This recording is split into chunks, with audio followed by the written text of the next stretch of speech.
हट गया। अब देखिए गली गली में वो लोग आपस में लड़ रहे, उनकी कोई क़यादत नहीं है। ये वजह है कि एक मजबूत क़यादत को आप लोगों ने चुना है और ग्रेटर हैदराबाद में बीआरएस का परचम को लहराया है। इस परचम को दोबारा लहराने के लिए कांग्रेस का परचम को हमको कुचलना होगा, क्योंकि वो परचम नहीं है।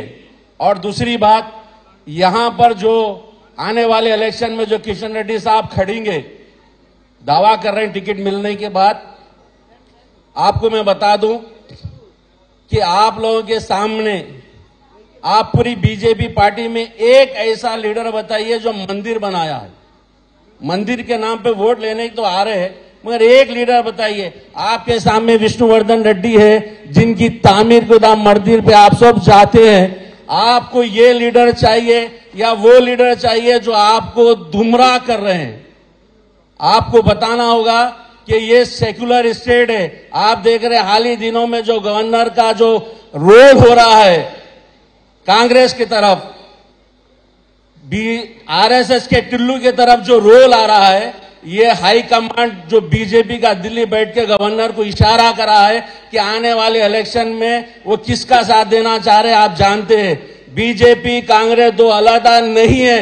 आप सबको समझना होगा, आप सबको समझाना होगा, लोगों के दिलों में जाके बोलना होगा, घरों पे जाना होगा। ये दो अलग नहीं है, एक ही है। अगर से इस स्टेट को बचाना है, इस स्टेट को गंदे ताकतों से रोकना है, तो रामाराव साहब की ताकत को मजबूत करना होगा।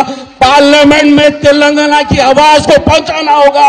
ये जब ही पहुंचेंगी जब आप लोग सब मिलकर एक होकर ये बताइए कि तेलंगाना सेक्युलर था, सेक्युलर है और सेक्युलर रहेगा। शुक्रिया।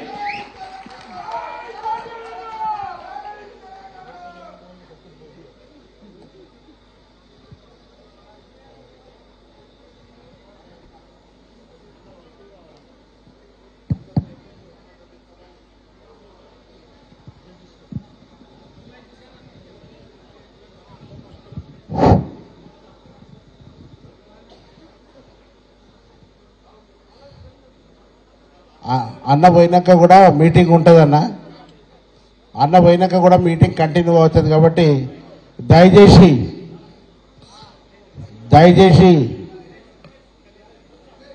అందరూ కూడా చాలాసేపటి నుంచి మనం ఎదురు చూస్తూ ఉన్నాం. మన యొక్క దిక్సూచి తెలంగాణ మారుపేరైనటువంటి మన యొక్క